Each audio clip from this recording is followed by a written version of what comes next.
Have thine own way, Lord, have thine own way. Thou art the potter, I am the clay. Mold me and make me after thy will, while I am waiting, yielded and still. Have thine own way, Lord, have thine own way. Search me and try me, Master, today. Whiter than snow, Lord, wash me just now, as in thy presence humbly I bow. Have thine own way, Lord, have thine own way. Wounded and weary, help me, I pray.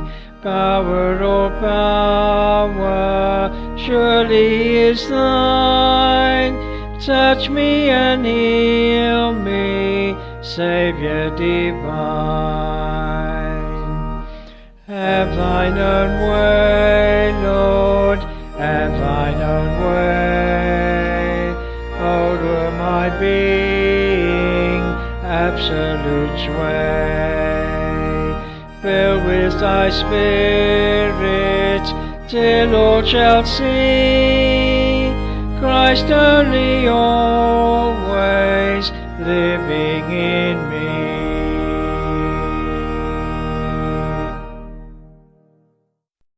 Don't feel that you're going to find things as an industrial historian. Took me about 2 weeks to discover that there was a really internationally significant ball clay mining industry here. And so it's been a lot of fun for me to investigate this story a little bit. Tennessee leads the nation in the production of ball clay, and we're going to talk about that today. First of all, I want to ask, are there any paleontologists in the audience? Any geologists in the audience? Okay, we got one geologist. Do we have any ceramics experts or people that work in potteries? Okay, maybe I should leave now and turn the podium over to you. I would ask for your patience and generosity. This is a topic that's still relatively new for me. I am not any of those things. I'm not a miner, I'm not a geologist, I'm not a potter, and so I haven't actually worked the clay either in the ground or on the wheel. So with that in mind, I hope that you'll understand that this is still work in progress for me. One of the reasons I like to do presentations is that you meet people who know things and they share things with you, and several of you in the audience have done that for me while I've been working on this for about a year now.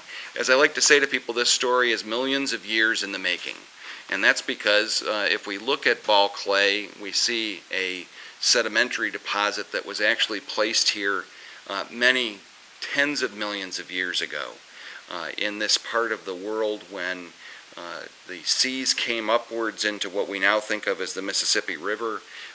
Geologists refer to that as the Mississippi embayment, and so the area that we're in was actually underwater, and during that time then sediments were set down into the bottom of that ocean bed that then became the clays that we now mine. And if you talk to Michael Gibson, who is a geologist down at UT Martin, he will tell you this is not dirt, this is sediment. And there's a difference between dirt and sediment, which again I'll leave to the experts who know a lot more about those kinds of things. So there we are right there. That's where we're standing just about now, is where that little red arrow is pointed. And at that time, not only did it lay down sediments, but there were lots of animals, both animals above the ground and animals in the water that are remaining here. And if you talk to ball clay miners in this region, they'll tell you about finding these things. In fact, I went out to, the university has a site down near Selmer called the Coon Creek Science Center. If you've not ever been there, they do open houses once a month on Saturdays. Well worth going down. Not only do you get an education on sediments in the region, but they'll take you down into the Coon Creek, the creek itself, and you can dig out fossils that are tens of millions of years old. The photo on the left here are actually a set of shells that I dug out of the ground myself while I was there that are 72 million years old. I mean, it's really kind of cool to hold something in your hand that's that old. This area also, though, had a lot of fauna that grew above the ground. In fact, the picture up on the right here is one I took when I was here at the museum in the spring when Phil Boyd gave a talk. It's a piece of wood that was petrified in a clay sediment layer that he actually mined himself in his time. So the area is actually a very significant area for fossils, and in fact the phrase that's up at the top there is actually a phrase that is applied by paleontologists to these very important locations for fossils around the world. We're one of only 10 in the North American basin that people are interested in. They come from all over the world to look at these fossils. In fact, I believe down at Coon Creek they've just unearthed what will be a small raptor dinosaur that they're going to be working on, and that's being worked on by a group of, I think, Japanese or Korean paleontologists. So people literally come from all over the world to look at this this collection of materials. I think it's also important to realize that modern mining is not the only mining of clay that's occurred here. If you make a visit to any of the museums in this region that look at Native American history, you're going to find clay pots. It's pretty easy to dig clay up out of the ground, various layers, and there's a lot of technical differences between what native peoples may have done and what we do today. But the fact that there's clay in this region has been known for millennia and has been used in different ways to produce different things. I've included a picture there from Wycliffe Mounds that has a nice exhibit on clay pot making that shows how Native Americans actually produced pots from clay sediments in that region of Kentucky. And then actually the smaller one at the top there, if you've never been, there's a beautiful archaeological site in Arkansas, just north of West Memphis. That's a state-run site, and some real beautiful pottery there from that region that was taken from a privately owned site. But not surprisingly, when pioneers and settlers came into the area, they too found clay deposits and started to make things from them. I included a much later photo here of a stove kiln. It was very easy to make brick in this region, and if you're going to start building houses that you want to last for a while, you move beyond timber at a point, and you want to have at least have a brick chimney. But so brick making was something that you see early within the heartland in this region. And brick making, I should point out, is different than ball clay. It's different than pottery making. Uses very different types of sedimentary deposits that also include the use of other elements like feldspar, silica.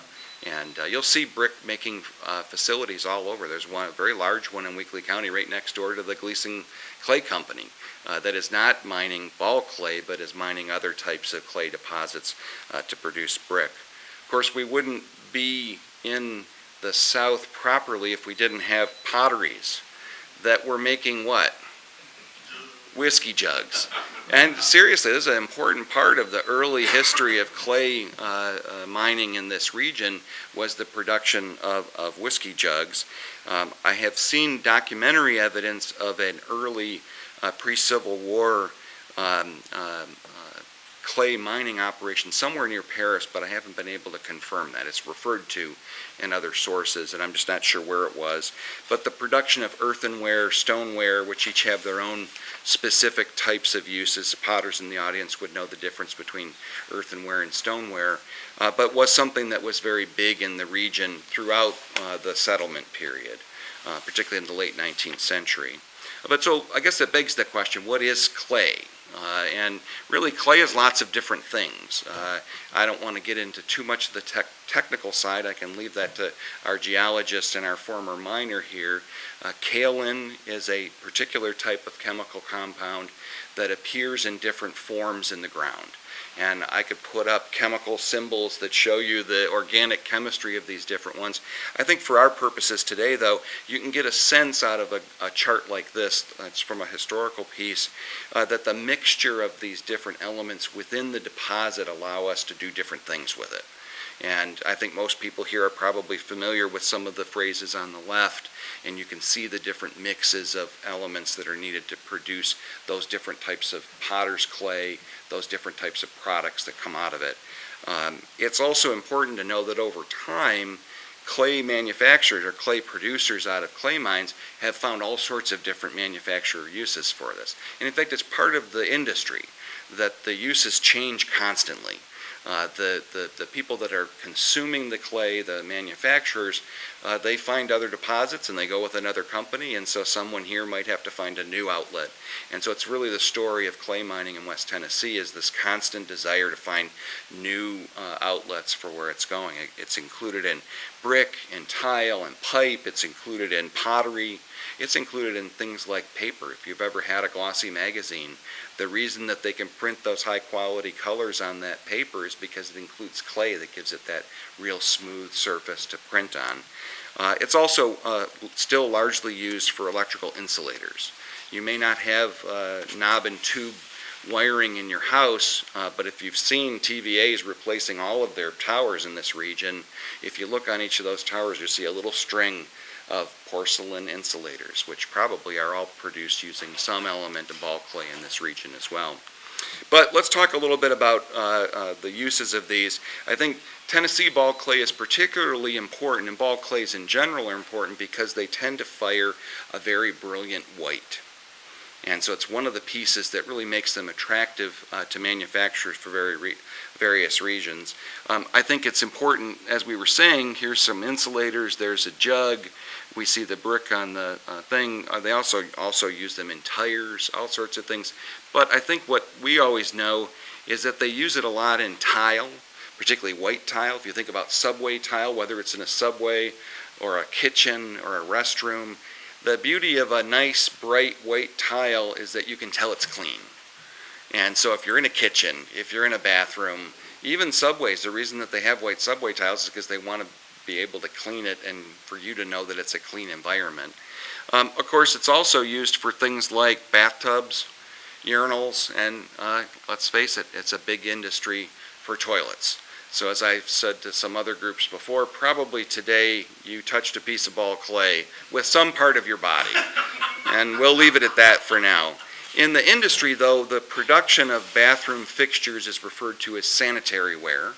And so you'll see that very often when you're doing research on this topic because that's where those pieces go. So I'm going to tell a little bit about the history, but before we do that, I want to talk a little bit about the long story of this and why we still mine clay here. I mean, this is one of many thousands of graphs I could show you, but clay continues to be a highly consumed commodity, and it continues to be something that's highly produced in this region.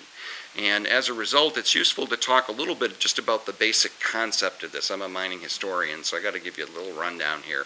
I'm going to use some photos that are more of a current time, and then we'll go back and look a little bit. But from the mining perspective of the mining company, there's several steps that they go through, regardless of era. First of all, they have to figure out where the clay is. And it underlies the whole region, but it's not consistent. Some areas you get these big, thick seams of clay. They can be 10, 20, 30, even 40 feet thick.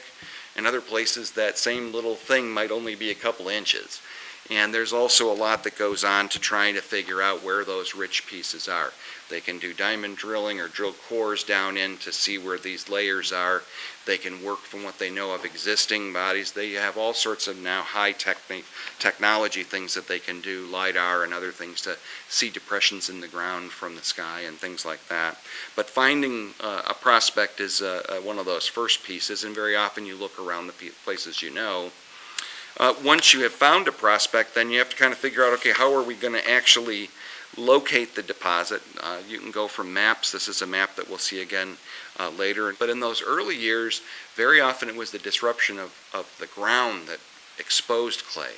So if you think about times when they were building roads, when they were building railroads, even today, if somebody puts in a new building somewhere, maybe a pole barn out on a farm, they might dig down to put in a foundation and discover a layer there, and they're going to give someone a call and say, hey, I think I got some here, you want to come and have a look at it? And so finding those things, I think, is one of the first parts. But most of the mining companies in this area don't actually own the land that they mine. They do, in many cases, own some of it, but in a lot of cases they actually lease the mining rights from the landowner. And it's a pretty prosperous business for some people in this region. to actually lease farm property out for clay mining. And there's a whole way that works, but those people get paid a royalty, usually for each ton of clay that's removed. And they can also then negotiate what's going to happen to the land after it's done. The state and the federal government have certain rules about renewing the land, but the landowner can also say, well, I'd really like a lake there. Can you build me a lake when we're done? And so they do a lot of that work. Anybody here own property that's been leased for clay mining? I think I talked to somebody earlier who as a kid played in some clay mines, but so throughout the region you see a lot of that happening today, the leasing of those. And in fact, I went down to the courthouse here in Henry County and actually had a look at the lease records, the property ownership records, and you can actually see on the tax rolls some of these leased properties, the names, the dates, how much. They don't tell you necessarily how much money they're getting paid for the royalties, but at least you can kind of track where this is happening, which as a historian is kind of useful to kind of figure out where the movement of the activities. So once you've found the place, you know that there's a deposit there. They have to remove the overburden.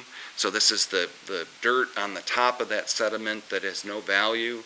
And there's a lot of calculations that mining companies do. They have ratios between the amount of overburden and the amount of clay that's under there that they'll tell you if it's too much to remove the top and there's only a little bit at the bottom, we're not going to go there because they want to make a profit, obviously. But usually the overburden's at most 30 feet. Sometimes it's 60 feet if the clay seam beneath it is worth running. And although there are some examples early on of some truly underground mines, almost all the clay mining in this area is done through open pit, or they have various phrases that they use, but I would call it an open pit where you actually expose the clay seam, which has its own problems as well as we go along. The seams, as I said, are usually 10 to 15 feet in depth. Some are much larger, 35 to 40 feet. And that ratio to the overburden to clay is something that plays out as they go along. It's kind of fun if you do a search on the web to find all sorts of pictures of clay mining that you don't expect. There are also multiple types of clay. We talked earlier about the differences between some of these at the large level, but actually when you actually get into the mine, these layers are all different. You see the different colors in this picture. You'll see a lot of black clays that have lignite relationships, and they'll call them lignite clays. And it's actually kind of interesting because the different companies will mine different layers of this for their own interests. Or they'll mine all the layers and separate them and mix them to make up special mixes that they sell for different uses. But it's kind of good to see this. There's also a problem in this kind of mining because as soon as you reveal that face, that clay starts to oxidize just naturally with the air around it. And as it oxidizes, it changes its nature, both in the way you handle it and the way that it may use. This is a chemical element. It looks like clay, but it's actually a chemistry there. And so as the oxygen hits it, it starts to change the chemical nature that's there. So keeping these things separate and working between them is important. And then, of course, the material's got to get delivered from the mine, usually to storage.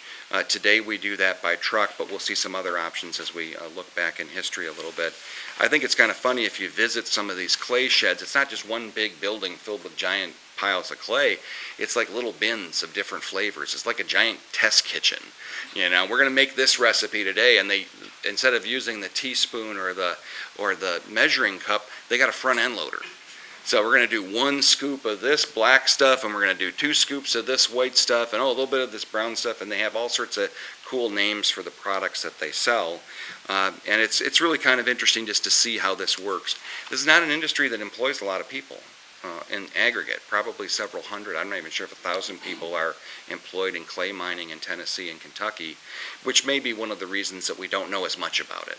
Now that's in the mines. There are also a lot of people that drive truck here or do other sorts of delivery, but still it's not a big, these are not big prospects. They might work several shifts, but each one of those shifts at the clay shed might be 3-4 guys, you know, and there's other things that we'll see. They process this in all sorts of ways.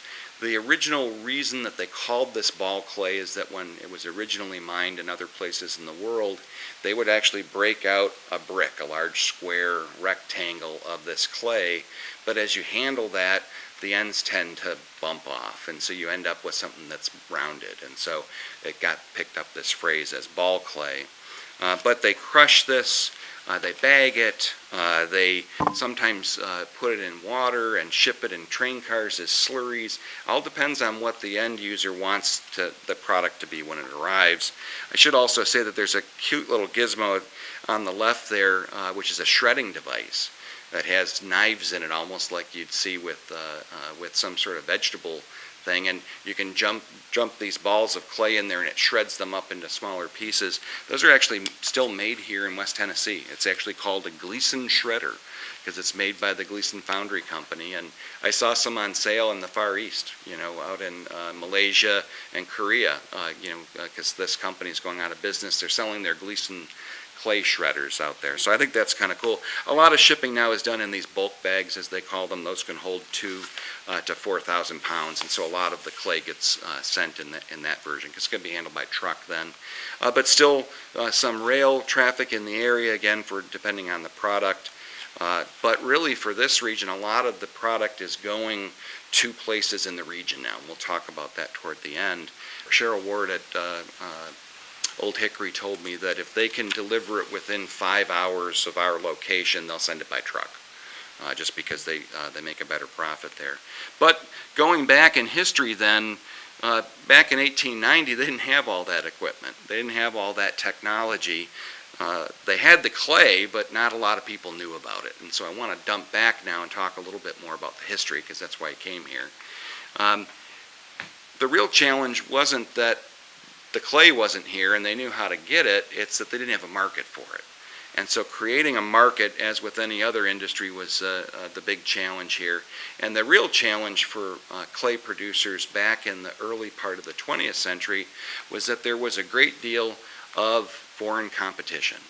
And that's because we weren't the first place in the world to have ball clay. In fact, the origins of ball clay, and even that phrase ball clay, come from England. And deposits of clay that were produced there for potteries in Dorset and in the central part of the country there. And so if you've ever had a piece of Wedgwood china, that probably had ball clay from Devon, Cornwall, down the southeastern portion. So there was already a very huge industry out of England that was sending clay to the U.S. Most of the early potteries here in the colonial era and into the 19th century were based in New Jersey. A pottery industry then developed in the Ohio Valley. So if you think about the area from Pittsburgh in through Ohio, West Virginia, those river towns that we think of as having a lot of industry, potteries were one of those. And they were importing their ball clay from England. Meanwhile, there's a whole bunch of ball clay right over here in West Tennessee.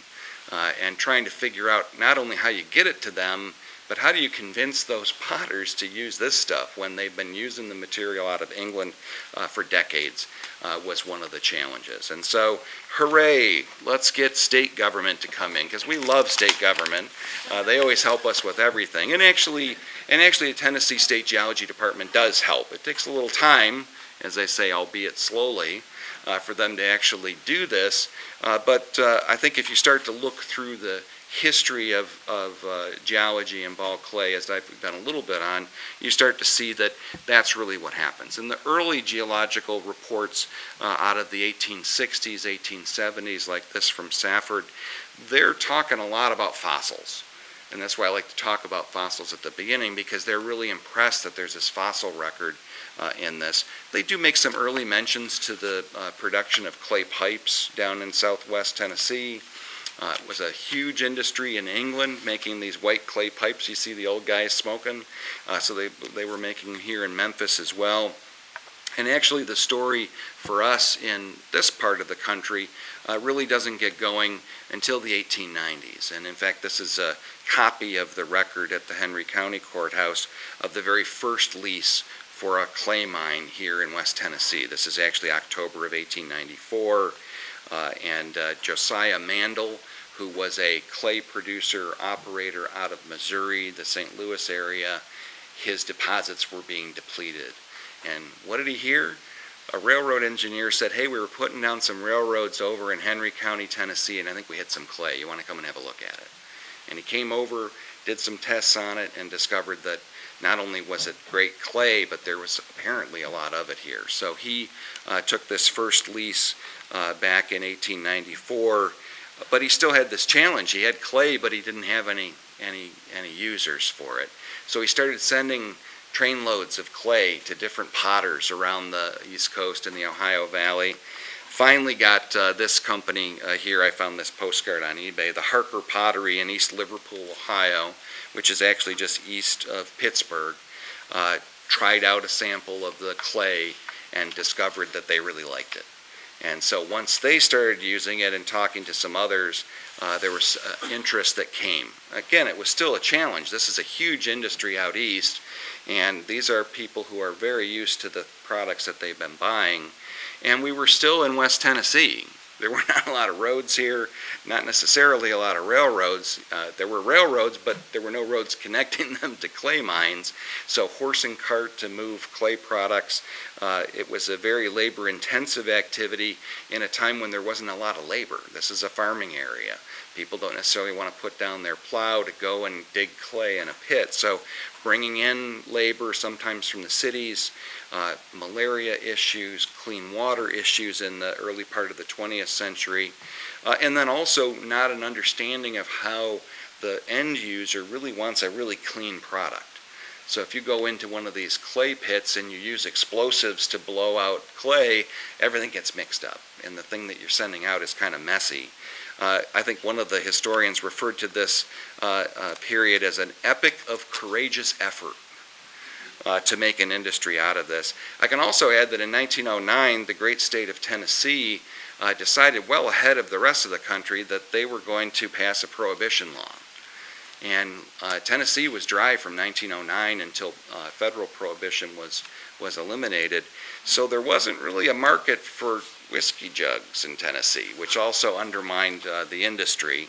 And so you start to see more documents, though I don't need to bore you with too many documents, but here's a 1911 study that was done by the state. It's a kind of a bad picture, but you can see all these different potteries now that are using some of the clay from this region.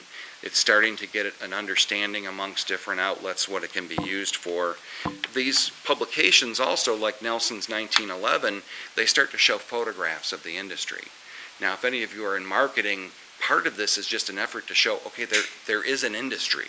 We have mines, we have people working here, we have lists of companies that are buying the product. This is subtly encouraging investment in the region for others to come in and work at it. They showed various infrastructures. I think it's kind of cool. This cart is in front of one of the clay companies in the region, and you can see it depicted in historical photos here. World War I brought certain advantages to this region.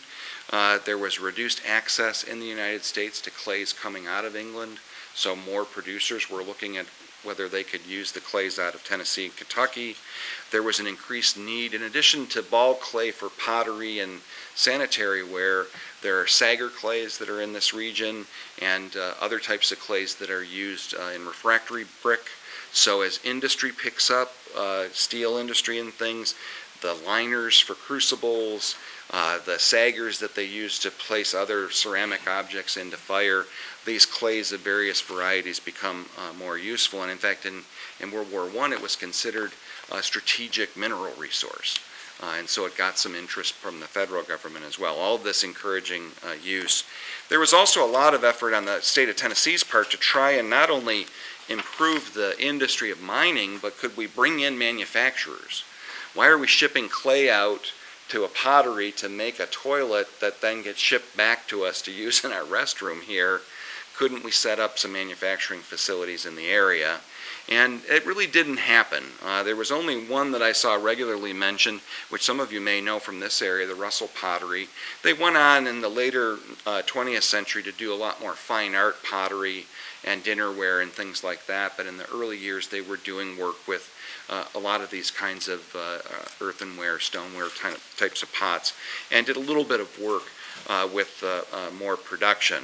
But there was still a hesitation, I don't expect you to read all of this, but a hesitation on the part of many of the national potteries because they still felt the clays were untested. They didn't really know about them. There was still a lot of art to this rather than science. And so the state of Tennessee, they went ahead and they got the clay tested. Not only did they test it themselves here in Tennessee, but they got somebody from out of state to test it. It's always good if somebody else tells you something's important. You know, like my wife says to me, would you go and tell my mom to do something? Because she never listens to me. You know, and I think that's true even in this industry. More promotion came along. This was 1929, a more regional journal in the Southeast. Again, these get a little bit more technical. They're showing maps with locations of mines on them, with locations of prospects on them, a lot more mechanization. You can see a little dinky steam engine down here at the bottom working in a very big pit. Again, they're encouraging people to realize this is a significant industry and one that maybe you want to get on the bottom floor of as it's developing. They also showed a lot of the uses of the clays that were developing during this time, the companies that are using them, which again was trying to encourage trust, build trust in new purchasers. Other people are using this. You can call the guy you know over at this other clay company or at this other pottery and he can tell you that this is decent quality stuff. They're still encouraging ceramic manufacture in the southwest part of Tennessee. They're kind of hoping that in the Memphis area maybe you get the right combination of pieces. They're also encouraging more mines, that there's a lot more area out here to be developed as they go. Another big spread in 1926. I kind of like just sometimes seeing the photos of the different locations. Here's a shed down in McKenzie. But it's interesting when you look at some of these maps from that period, what's missing on this map as far as clay mining goes? Weakley County, which if you ask people now where the strength of clay is, Weakley County is definitely probably the larger player, although there's still a lot of clay here in Henry County and across the border into Kentucky. And there's a reason for that. Nobody knew that there was clay in Weakley County up into the mid-1920s. And then finally, ta-da, Gleason people discover that there's a lot of clay in the Gleason area. And the Dresden Enterprise was only too happy to make a very large headline about it. And so there's actually this little boom period in the late 1920s, 1927, 28, where everybody's going crazy looking for clay in Weakley County.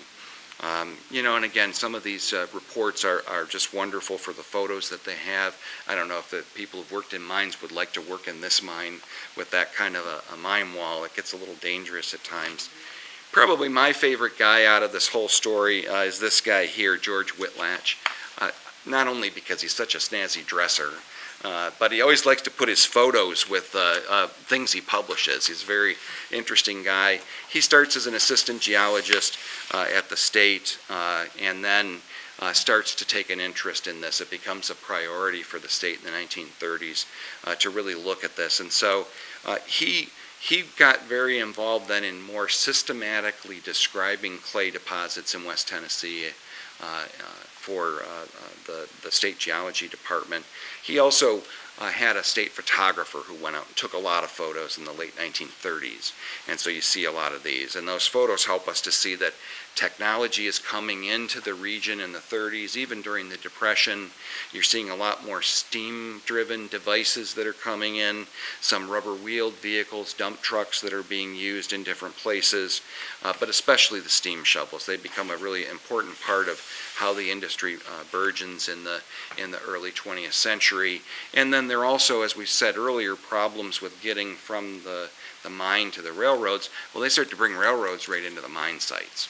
And so some of these photos of these mining operations, I think this is a great one. You can see they got a lower level rail here that has a rail car coming in like a box car, and then the upper level with that side dumping ore car, and they're just dumping it right in the top of that box car. I also think it's kind of cool when you look. If you look at this, let's see, go back here. If you look at that engine there, and you see it again here, look at this one there. This is actually a picture from England.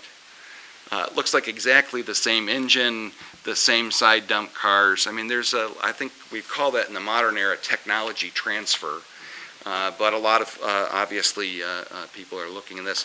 Whitlatch finally delivers on this beautiful blue book, Clays of West Tennessee, that gets published in 1940, which even today, 80 years later, is still a very significant volume, particularly for a historian.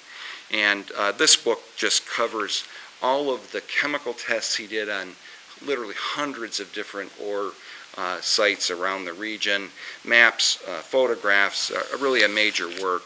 It also reveals for us probably lots of unexpected things about 1930s, Depression era, before World War I, how the mines were operated at that time. There's still a lot of handwork, which I think is quite amazing to think of now, if you see the modern industry. I mean, I'm not sure that I would want to do this kind of work.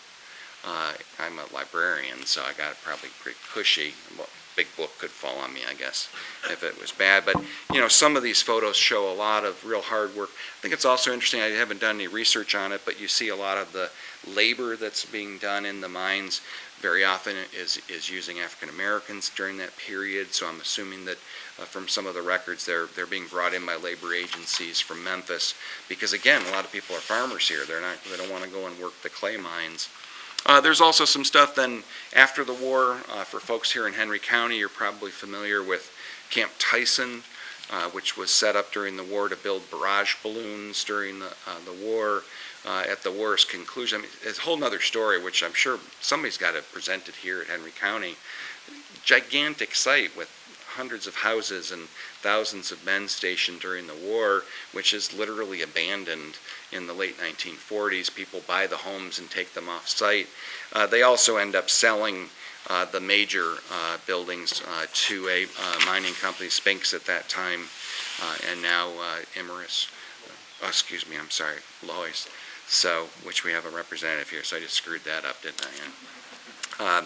And so they took the hangar building where they stored these balloons when they were inflated, and they moved a lot of their processing equipment. I don't know if any of this equipment is still in there from 1947.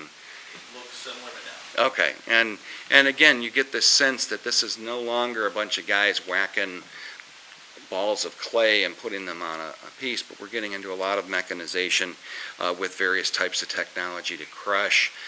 Clay in the ground, as you might expect, is very wet, and so part of the processes is very often drying the clay so that it can be in a powder form that can be bagged. But then lots of different technology improvements in that time since the 1940s to the present. Some photos here of some of the technology that's in place at some of the mines locally now. So you get this sense of this change, much more central processes where a lot of things are coming into a couple of primary processing facilities in the region to be reduced and moved to other places.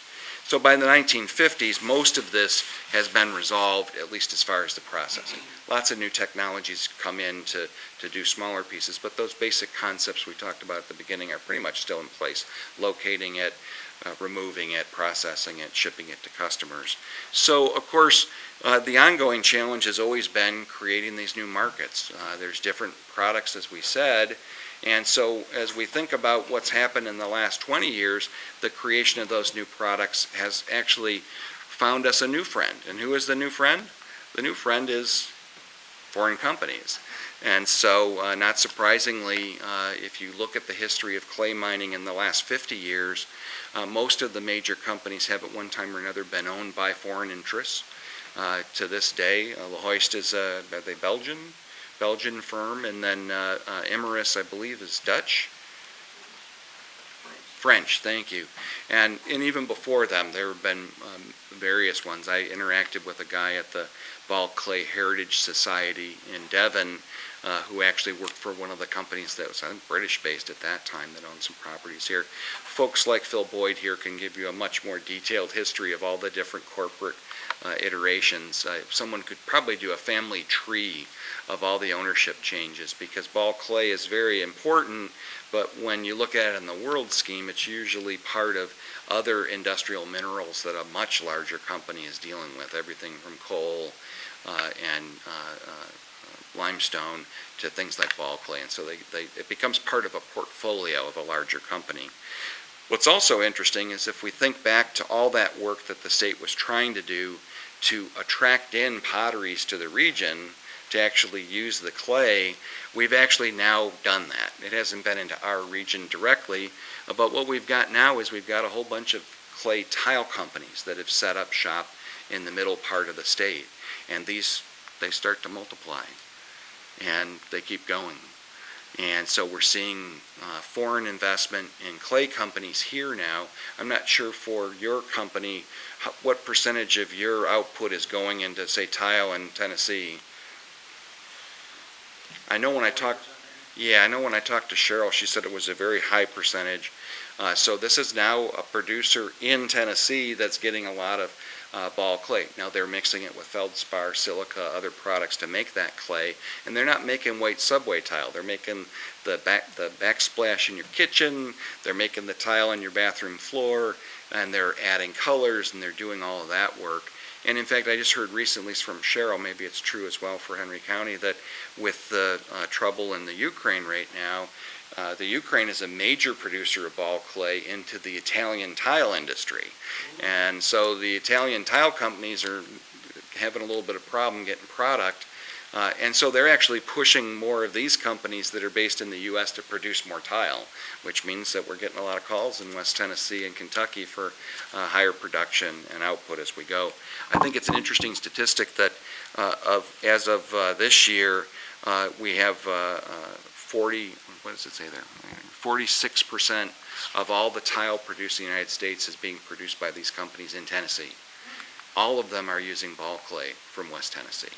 So this has kind of come around. I think it's very exciting as a historian to study an industry that isn't dead, because I've done that a lot in my career. And so it's kind of I think the end part of this story is that this is still an extremely active industry. And at least when I talk to some of the representatives here who work in some of the companies, they're looking at deposits, known deposits, that will last through their grandchildren's lifetime. Now that's the known deposits. The ones that we haven't yet found, or maybe we're not even aware. I mean, remember, Weakley County wasn't even known for, maybe 30, 40 years before it was discovered to have these very rich deposits. The Mississippi embayment underlies a large region. And in fact, there's a large ball clay deposit that's being operated down in Mississippi, and a couple of others in the region. So I think we can expect that we're going to continue to see this industry.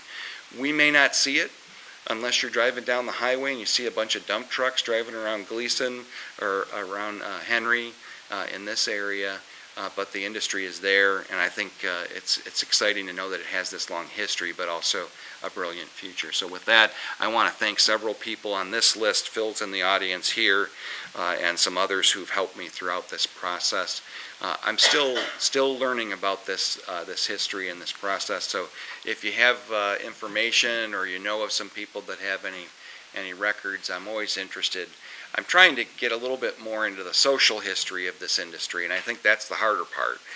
We can see maps with little miners' picks crossed on them to know where the sites were. Not that you recognize a reclaimed pit these days, but I think trying to understand, particularly in that late 20th century, early 20th century period, what was the life around a pit, I think is harder to do. I have a lot of people who've worked in the industry in the last 20 years who can tell you about their last 40 years, but what was that early period like? I think it'd be great if we could find a diary or some letters or anything that talks about that. So keep me in mind, but thank you so much for having me out. Thanks.